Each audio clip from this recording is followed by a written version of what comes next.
Welcome to Lights in the Night, the show that's exploring the unknown, one light at a time. I'm Russell. And I'm Max.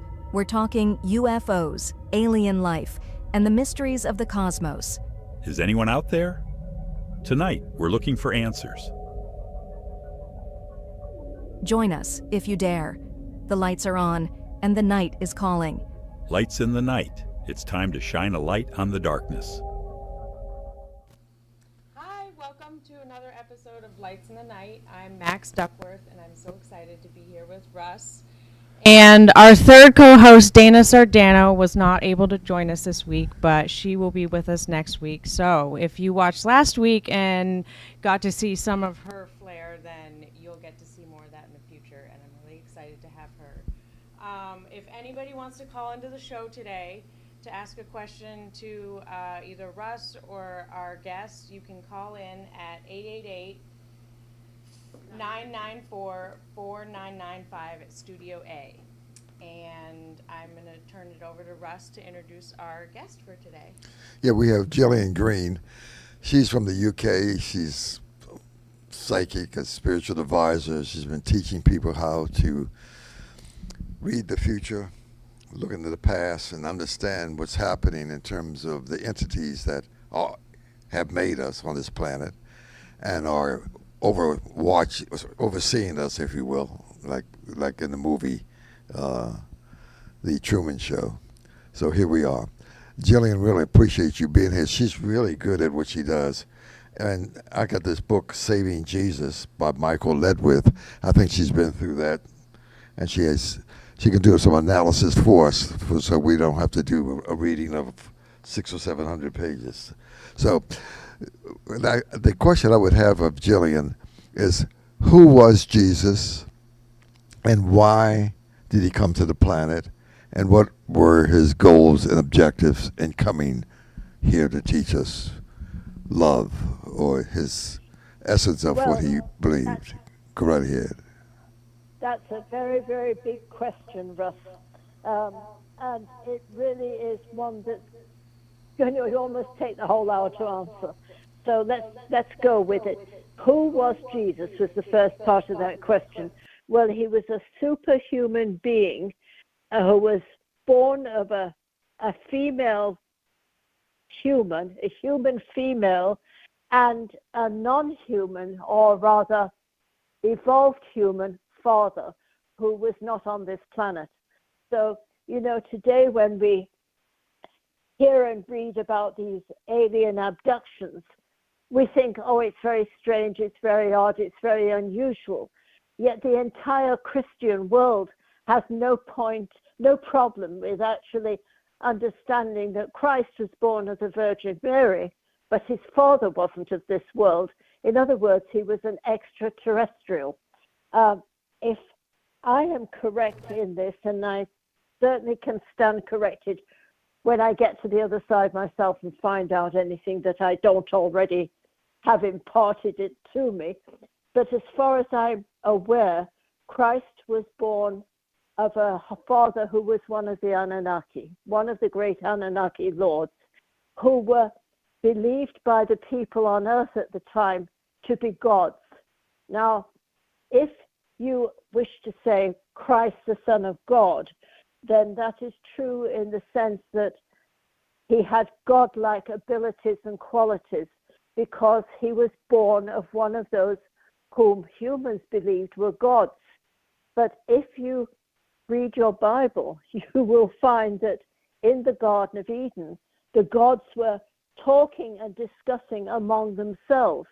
And we know from the Bible itself that there were at least two of these gods, Jehovah and Yahweh, and that eventually the Jewish people decided on Jehovah would be the name of God, the Yod-Heh, Vov-Heh, rather than Yahweh.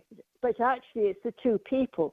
It's the Enlil of the Anunnaki and the Enki of the Anunnaki. That is the earth commanders and the space or air commanders. And they were the ones who were heard to be talking in the Garden of Eden in the beginning. So they weren't really the source of all creation. They were you might say, lesser gods. simply because they were more evolved or more developed and more capable than humans were at that time. So this is where that whole basis comes from. Who was Christ? Well, Christ was a being born of one of the small letter gods and a human mother whose DNA was developed to be perfect from the time of David and the house of David, way back, the house of Jesse, way back when David was born. David, 1,500 almost years earlier than the birth of Christ, had apparently been sitting at a council meeting of the Anunnaki at the time, and this is what they told me, right? After the Anunnaki left the planet, which was about 500 years after they really allowed the people, the Sumerian people, they felt they were developed enough to be allowed to rule themselves and no longer needed these priest kings to control them. So it's a very long time ago. But it was decided the Anunnaki could leave the planet and leave it to humans to run it themselves, which is fine, right? But once the Anunnaki left, as they went, their orbit takes them round the back of the sun and out the other side, and that takes about 400 years, roughly. So once they left and then came round the back side of the sun and could see again what was happening on Earth, they were absolutely horrified by the mess that in less than 500 years humans managed to get themselves into. So I guess times were pretty much like they are today. You know, it was somebody very egotistical was trying to control the humans, and everything was going awry, and there was fighting and difficulty. So there was a great sense of guilt, huge amount of guilt among the Anunnaki, because they say, hey, we're responsible for this. We did it. We developed these humans to this level of Homo sapiens sapien. We evolved them to this level of ability. We taught them all the things to do. So they are our responsibility. Now, it's not that the Anunnaki ever thought or want to think that they own planet Earth, but they certainly did think that they had a huge responsibility. So they had a big council meeting. And at this council meeting, they said, well, what are we going to do about this?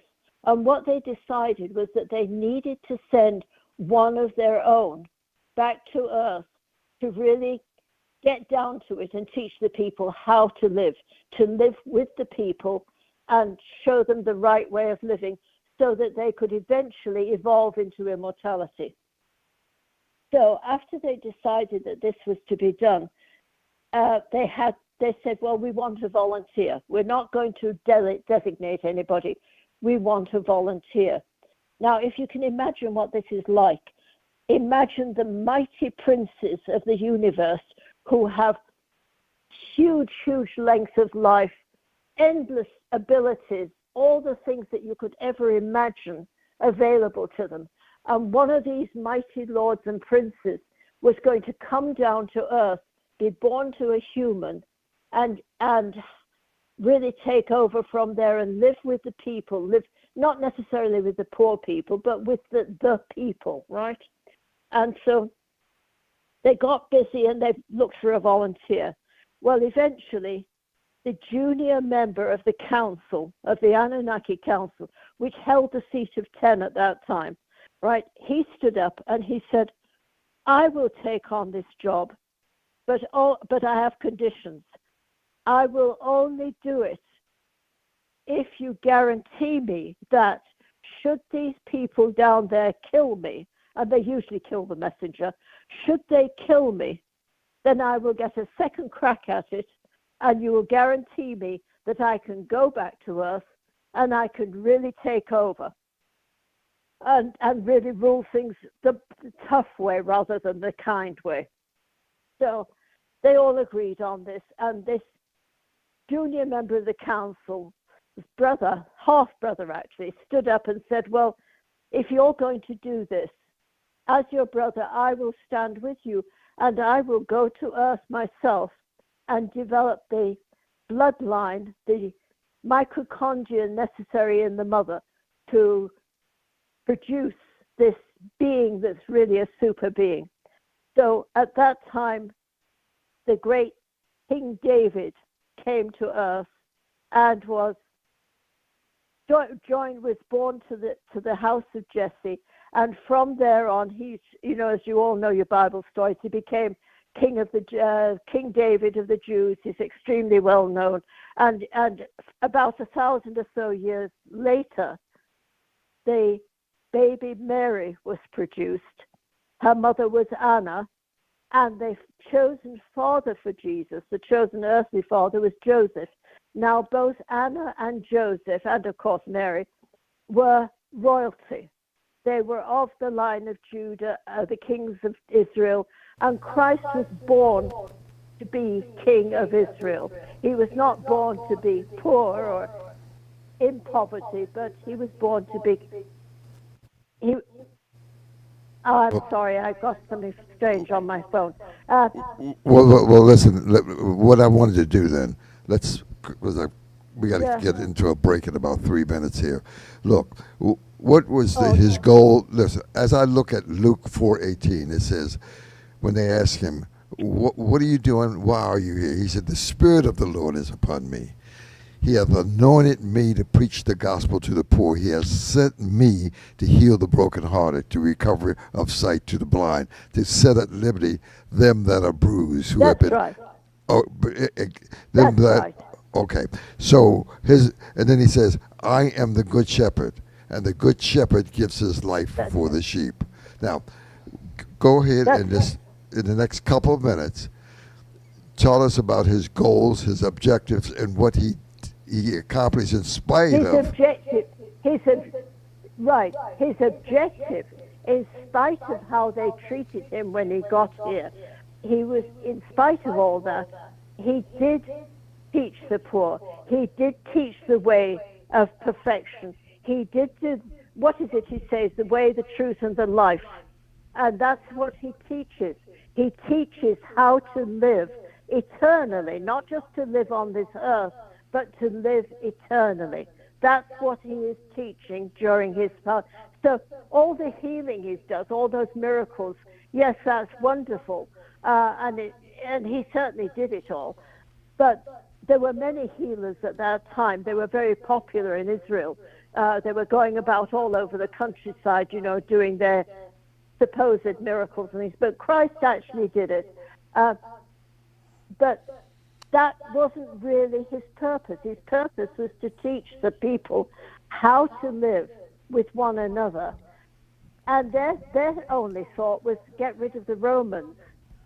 But he wasn't interested in getting rid of the Romans. He was interested in ruling Israel, as he had a right to do, in such a way that those people who heard his message, not just the Jewish people, but anybody who heard his message, could actually achieve eternal life, which is the ultimate goal for all human souls. Okay. I'm coming up on a break in about a minute 30. So to capsulize this in a succinct way, would you say he came to teach love because he says in John 15, 17, he says, I command of you to love one another. Like the first commandment. He said, love the Lord thy God with all thy heart, all thy mind, all thy soul, and all thy strength. This is the greatest and first commandment. And the second is like unto it, love thy neighbor as thyself. So I command you to love each other as I love you. Would that be the core of his preaching, his ministry? Right. Yes, I would totally agree with that. Except I would say for myself, right. I would say the Lord God is the source of all creation, which is not necessarily one of the people who was talking in the garden. Now, for the people who want to do some research, would you recommend Saving Jesus by Michael Letwith in terms of the understanding? I think that's an excellent book. Okay. Okay, all right. And, of course, the Bible has the story itself. Well, let me do this. It's 15 minutes after the hour. Let me take a break, and we'll be back in just a minute to continue the discussion of Jesus, his goals, his objective, and his life's work.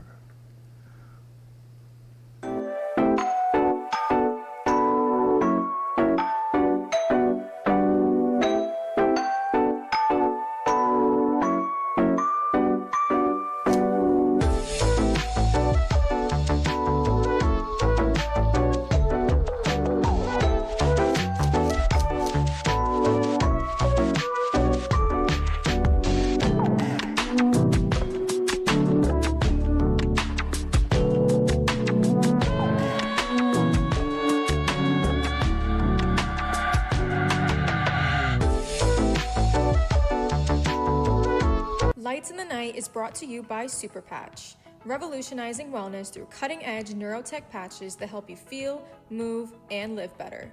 Whether you're seeking improved balance, energy, or overall well-being, Super Patch has a solution for you. For more information, call 561-302-2588 or visit us online at ufo.superpatch.com. Take the first step to a better you with Super Patch. We're back, and the night is getting darker. The lights are still on, and the truth is waiting. Stick with us. More mysteries, more lights in the night. Hi, welcome back. And we have Jillian Green on the line with us, who we're talking to her about Jesus and his history with the planet. And we're talking about the Anunnaki. I'm really interested in knowing more about this and the meeting that we were talking about earlier. I'm wondering if you can talk more about that, Jillian. Sure. What do you want to know? Who were the Anunnaki? The Anunnaki have... Okay. First let me say, I can only tell you what is my truth. And Right. my truth, all I know, none of it has come from books. I've read Sitchin, yes. Who hasn't read Sitchin? But long before I met Sitchin, I was well aware of all this, because everything I know about any of this simply came from spirit. And actually, I call the being that I have had as a constant companion all my life, I call him David, because when I was a child, he used to appear to me as the biblical King David. That's how he would be dressed up, just so he didn't frighten me. But, he was in a picture in my Bible, and that's how he looked to me. So all the information that I know comes from him directly. He is one of the Anunnaki lords, or from one of his associates. And I won't even presume to say I have been visited by Jesus, but I have, and Mary. So I know all these people. They're all friends of mine for a lifetime. And so now in this age of disclosure that we're supposed to be living in, when everything is being known, first of all, it is a marker, of course, of the end times, where it does tell you in the Bible, everything, God knows everything, and everything will be known in the end, right? So we're right into the middle of those disclosures now, and some of them are very interesting. The Anunnaki have their councils on a regular basis. They seat 24 at a time, and then the seat of 50 is, of course, Anu. But it goes 5, 10, 15, 20, and all the even numbers are the men, and all the odd numbers are the women. So when I'm at home, I have my own seat, which is 35, and the Anu sits at 50, the seat of 50, and he runs everything. He's in charge of everything. Now, So I haven't been home for a very long time. Okay, let me do So, this. Let me do this, Jillian. So we can say that when people want to do some research and look at the book by The 12th Planet by Zachariah Sitchin, he has that story that you Yeah. talk, right, that they, and you were saying that Yes. you have been born dozens of times. You've been on this planet more than one time, right? I And have, that, yes. right. Yes, I have. So why your first time briefly? When did you come here? 400,000 years ago. Your first. Oh, I came the first time that I remember to this planet. Well, I was actually here at the time of Atlantis, which is a very long time ago. And then the whole Atlantis fell apart. A building fell down. I got hit on the head and I was gone. I was in absolute blankness, nothing for a very, very long time. And David actually found me and dragged me out of that black place wherever I was. And that is several 100,000 years ago. And I was invited at that point to join with the Anunnaki. I was not born to them originally. I was not an original Anunnaki, but I was invited to join them.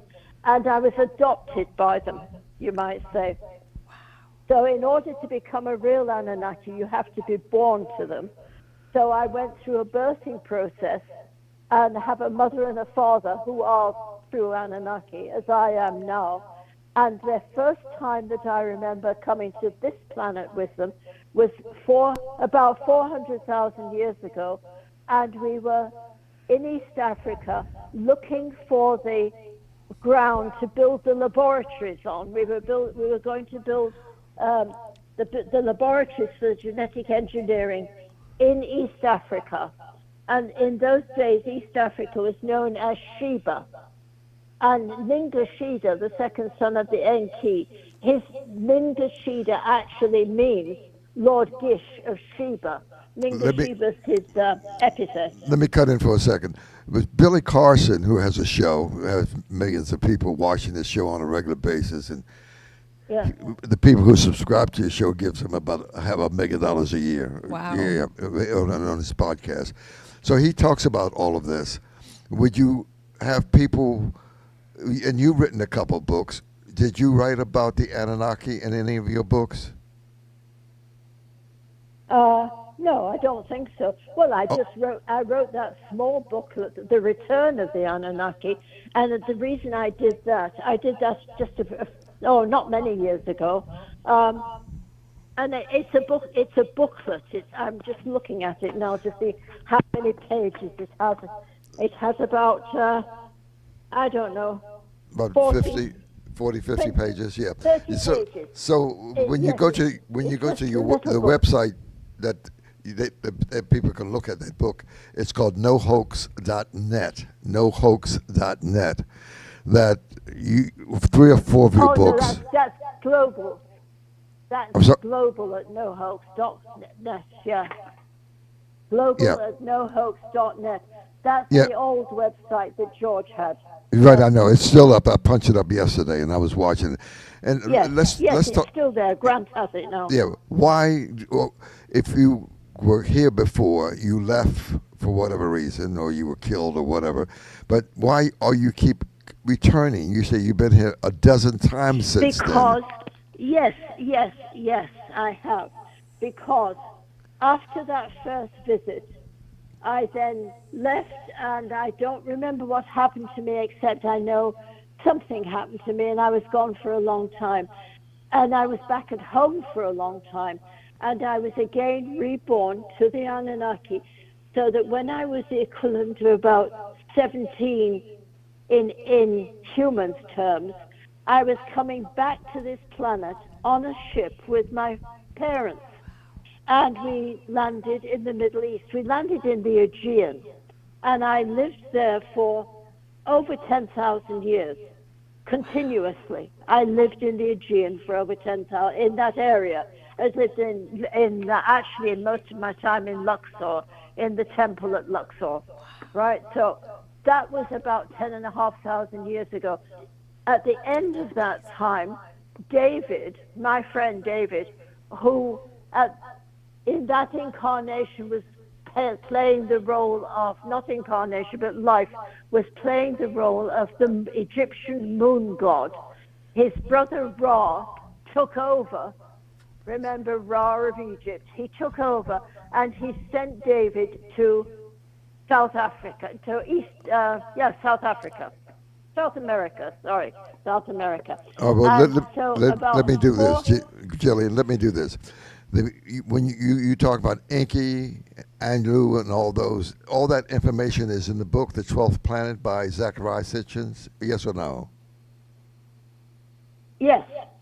Right. Well, some of it is. Some of it is. How about the guy who? How about, what is in Zachariah Sitchin's books is what is extant on the planet today in archaeological findings. That's why Zachariah's books are the truth.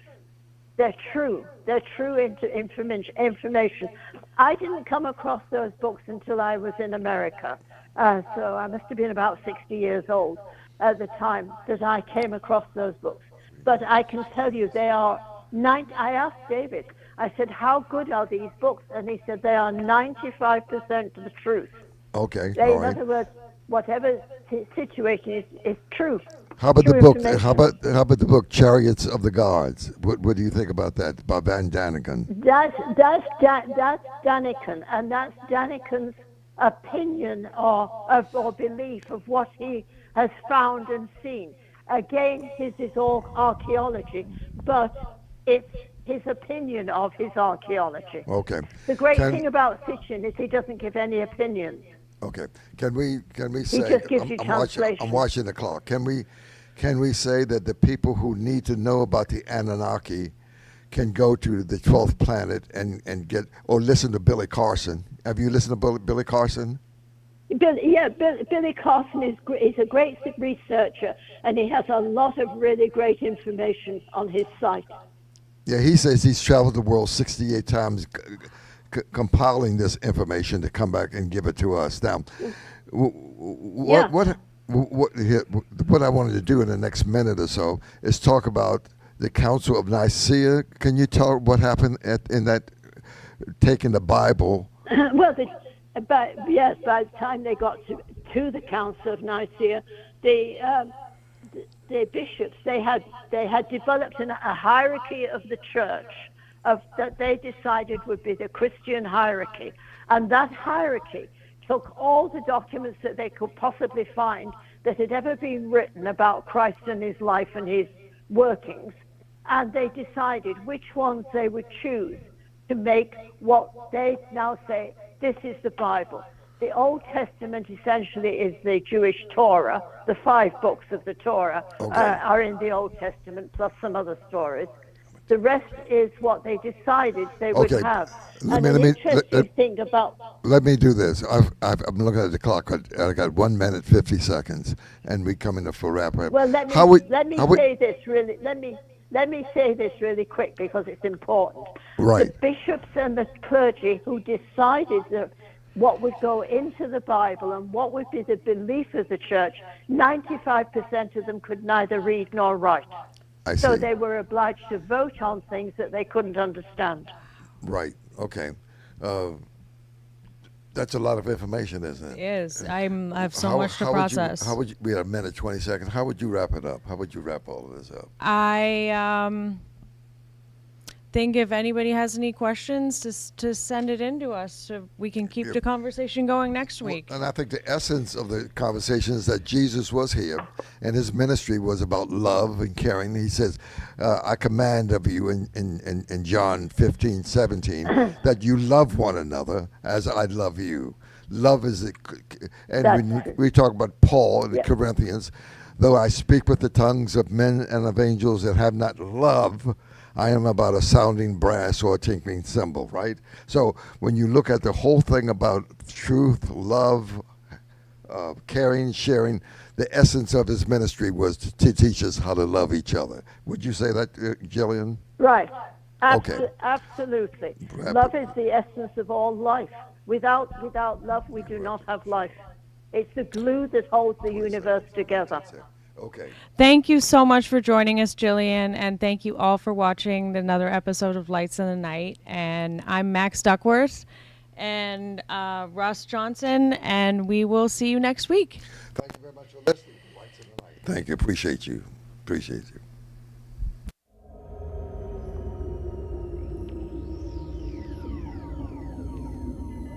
The lights are fading, but the mystery remains. Join us next time on Lights in the Night. Same time, same darkness. Until then, keep looking up. The night is watching. Lights in the night, where the unknown illuminates.